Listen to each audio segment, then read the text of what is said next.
anything worthwhile in this world is not instant gratification. It takes getting better every single day. And that's really what we did. We put our head down. We felt like we had a great training camp, and it didn't start the way we envisioned it. But, we just continued to work and continued to put the work in and put our head down and go and just continually got better. And I think we're playing our best ball now. So it's because of these guys just, with that constant effort of how to get better. All right, on the aisle here, about halfway back. Hi, Coach. Can you talk about Eric Dickerson, how he's grown as a coach and how he's helped this offense? Yeah, a great question. I'd love to talk about Eric. Eric's been here with us for 4 years. Man, he works really hard. Always in there. I mean, he's in there at all hours of the night and in there early, all hours of the night, working through it. He's been on our defensive side of the staff. Our defensive staff. He's been with our offensive staff for the past 3 years. I know he has. He's worked with our wide receivers. He's worked with our offensive line. He's worked with our tight ends, and then he's a former offensive lineman himself. So he just has a wide variety of things that he can do and coach. And I just have the utmost respect for him of how hard he works and this team thing, right? This game of football is the greatest team sport there is. And it takes everybody to be successful. And that's just not with the players, right? Player 1 through player 71. But it's also with the coaches. And we cannot be great as a team without the greatness and the efforts of other people. And Eric does so many things behind the scenes, as well as our other quality control coaches and assistant position coaches. And Eric just does so many good things to help us get ready for games and the thankless jobs. And I'm actually really happy you asked me about that, because I love, being able to talk about him, a guy that doesn't get a lot of attention. But again, it takes everybody, and we can't be great at our jobs without the greatness of others. And that sure shows with Eric and the players and the coaching staff. All right, John Clark back on the right-hand side. Nick, last night Jalen Hurts said that Super Bowl loss 2 years ago kind of lit a fire in him, and you've seen the veterans kind of have that same mentality, and then you see your group of younger players on this team. Seems like they have followed that mission as well. How have you seen the veterans and the leaders lead the younger guys and then follow your veterans? I think adversity does something to you, right? And if you embrace adversity, it can shape you to who you are. And obviously that's been the case through Jalen and his career.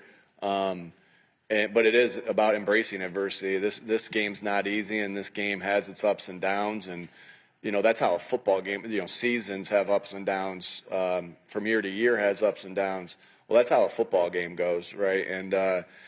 And nobody in the NFL, I've said this a bunch, nobody in the NFL pitches a perfect game. That doesn't exist in the NFL. You're going to have bad plays. You're going to have good plays. And it's about being able to focus your mindset on the next one. And so, like I said, again, this team's embraced adversity. I don't think, you never know, but, the things even going back to the 2023 season, which we haven't talked a lot about since the beginning of the year, we're grateful for that. We're thankful for that. As bad as it sucked at the time, I know I'm grateful for that. I speak for myself. I'm grateful for that because it shaped us into who we are now, and why a big reason why we're back here sitting at this moment again. And so, embracing adversity is huge, and for your development as a person, as a player, as a coach. Over here on the left side, Jeff McClain. Nick, 2 years ago, Jason Kelsey was responsible for pre-snap calls versus the blitz against Kansas City.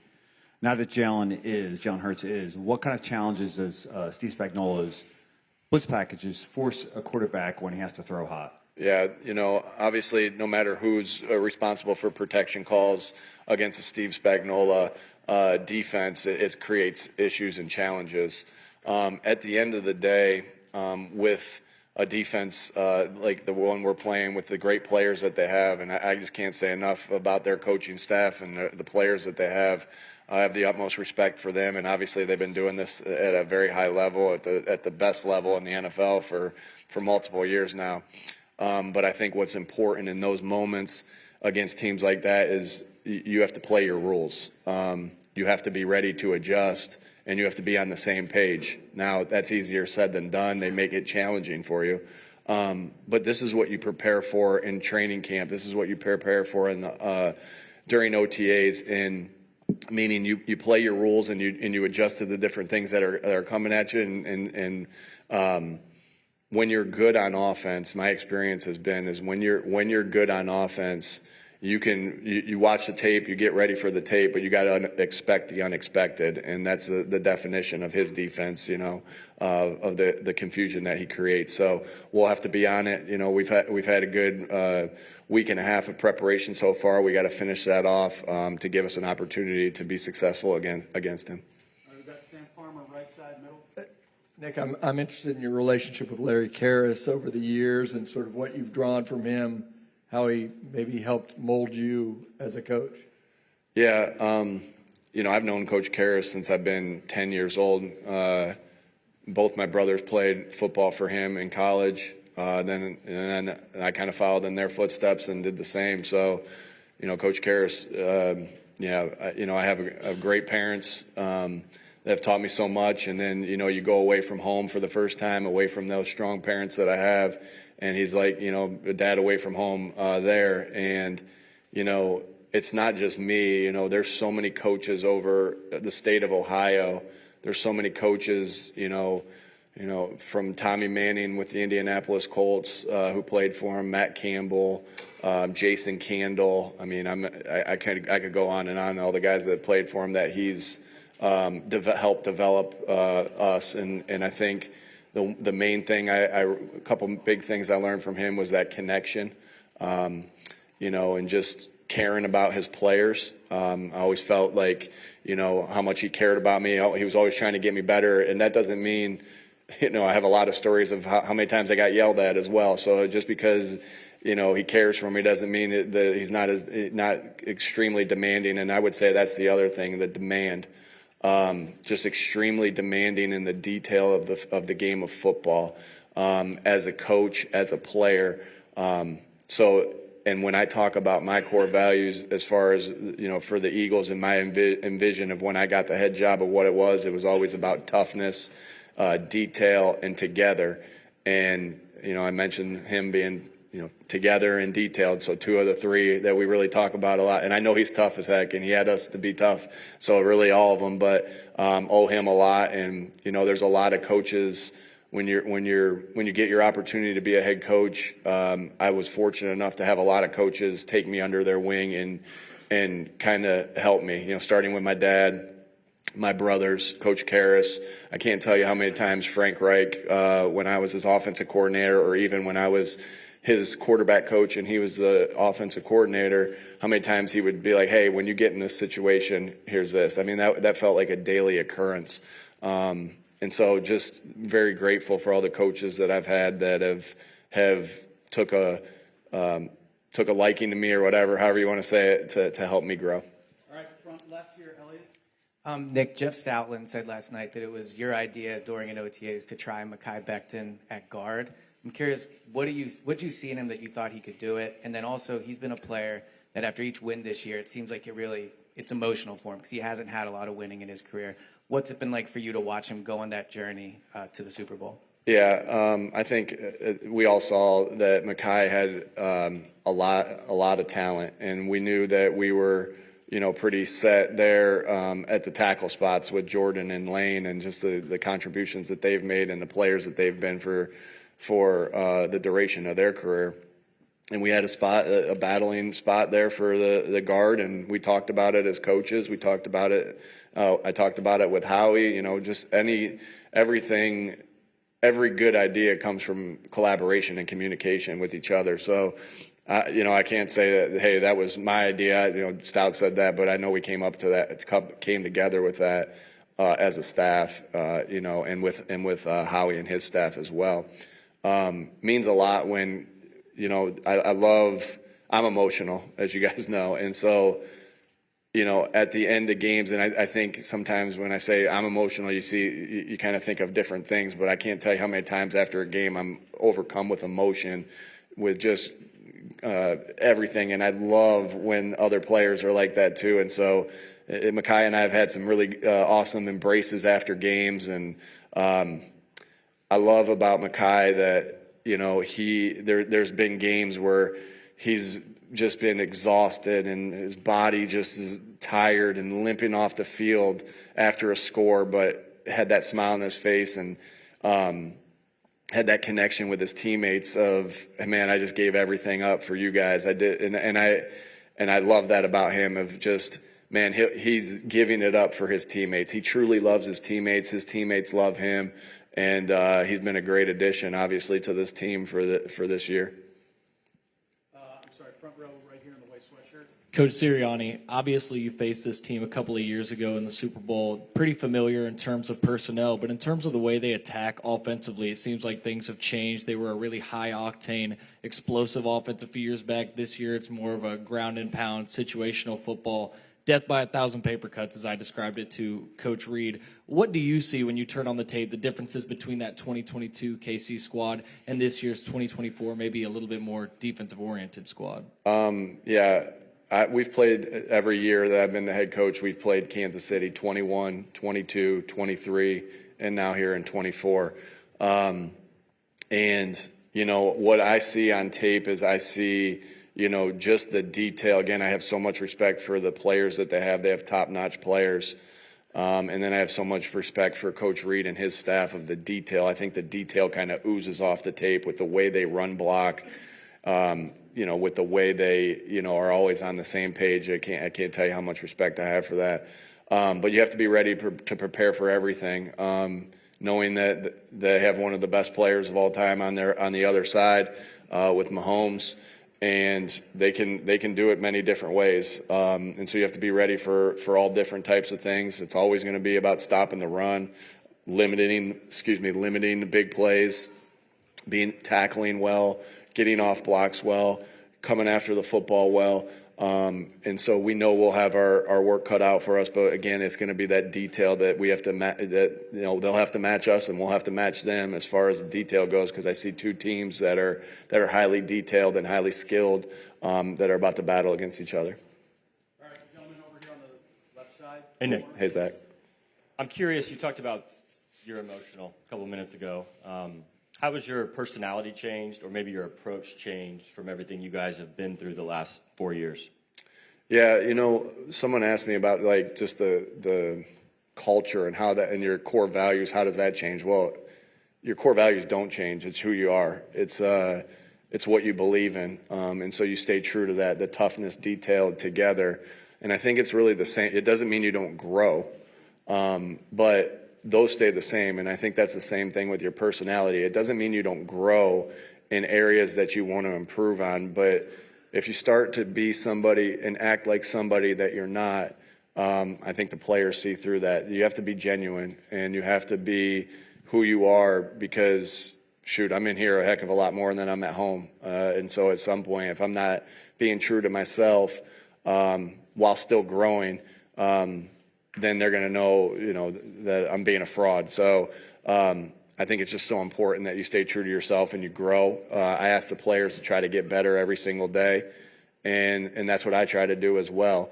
And that can be from anything from, you know, I think there's a time to show your emotion and there's a time not to show your emotion. I think I've gotten better at that as the years have went on. But to say I'm going to stop being excited when we score a touchdown, all the work, or stop being excited after a win with everything that we lay on the line to do so, or that I'm not going to yell to correct or yell to praise. That's just not who I am. And it's hard to, again, you're always trying to improve and get better. But then there's some 43 years of habits that sometimes are hard to break. Back right side here. Coach, good afternoon. You and Andy Reid have had a lot of success in this league, and you kind of touched upon it earlier about him being so detailed. But from one coach looking at another coach, why do you think Andy's been so successful?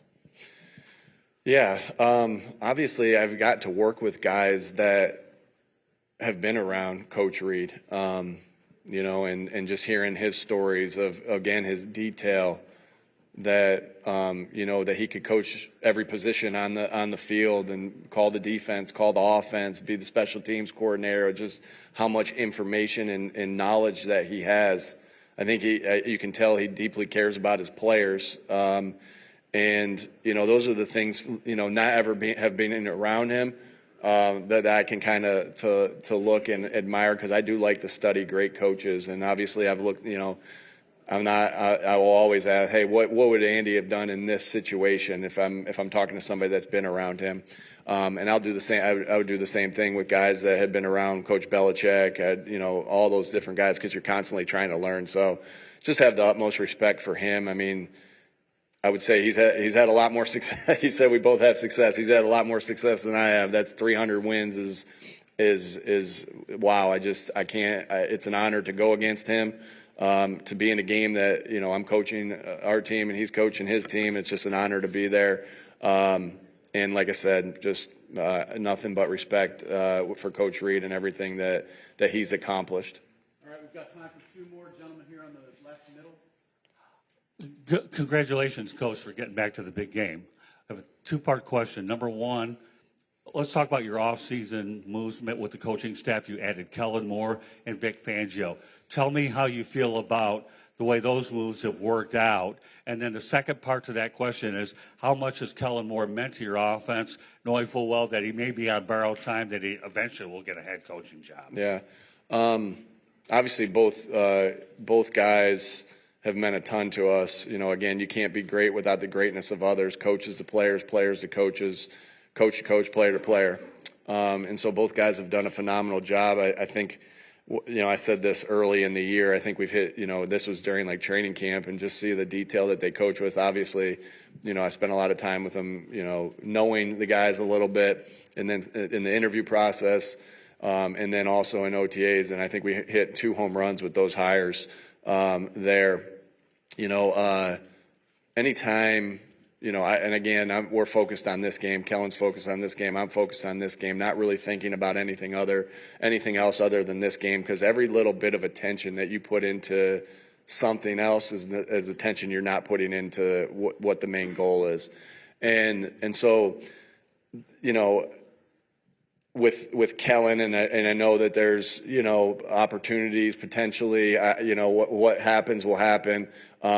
But hopefully I've done my job to teach him the things that I know and help him like other coaches have helped me as far as that goes. But I know that when Kellen does get his opportunity, I think he's highly detailed in teaching the game of football. I think that he loves this game. He works extremely hard. He's got a great offensive mind to help our guys, to put our guys in positions to succeed and get better.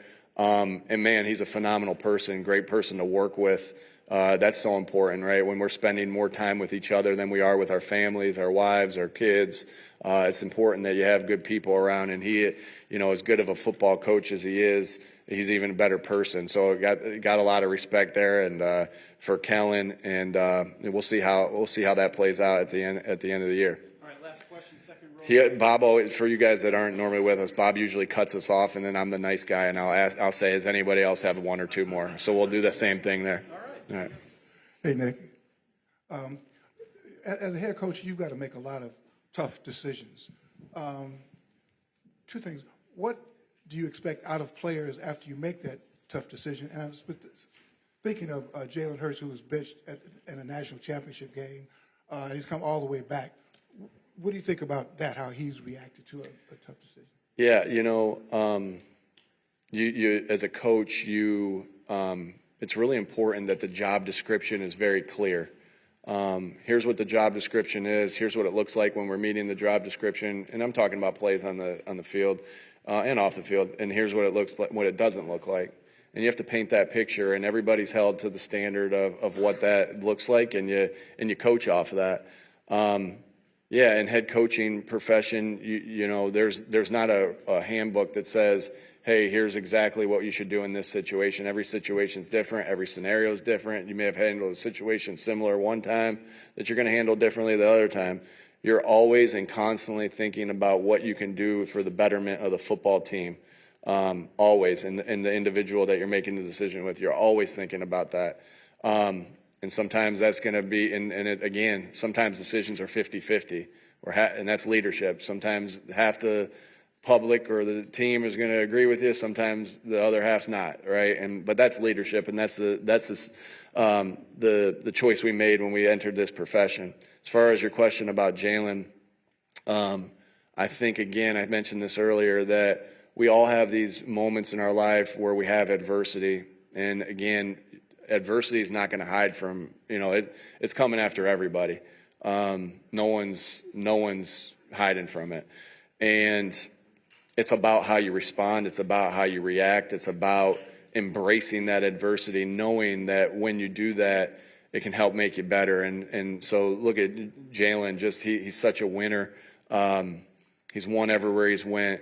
That moment, and now he's starting in his second Super Bowl. So I think the writing is on the wall that Jalen embraced every piece of adversity that he's hit, and it's made him better.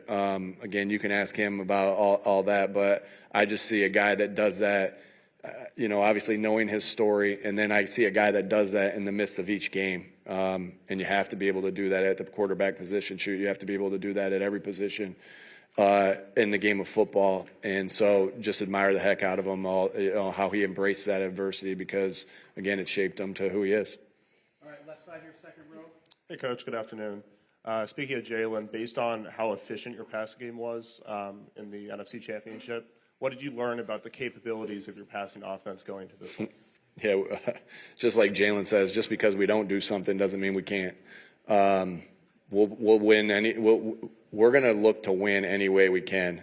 I've never doubted our passing game with the people that we have there, with the coaches that we have there, with the players that we have there. So, there have been games that have been dictated differently this year. If we need to run it 50 times and pass it once, we will to win. If we need to do vice versa, we will. And we really don't care what anybody else thinks. Our job is to win games and try to win games the best way we can for our team. And like I said, just because Jalen said it, and I loved it, just because we haven't done something doesn't mean we can't. All right, last one, back right. Hi, Nick. Andrea Sola from TV Azteca, Mexico. Nice Hi. to meet you. Nice to meet you. I have a question for you. If you have to tell me 3 things that Philadelphia is better at than Kansas, what would you say? Philadelphia better than Kansas City. Well, I've lived in both places. I started my coaching career in Kansas City. My wife is from Kansas City, from the Missouri area, not from Missouri, not Kansas City. So I got to be careful here if I'm there. But both great places. They're both great places. But I love Philadelphia. We love the food in Philadelphia. We love our sports teams. Love being a Sixers fan now and a Phillies fan, and a Flyers fan. And then, shoot, I didn't have Bob and Dom in Kansas City, so those 2 guys there as well. All right, thank you, folks. Thank you.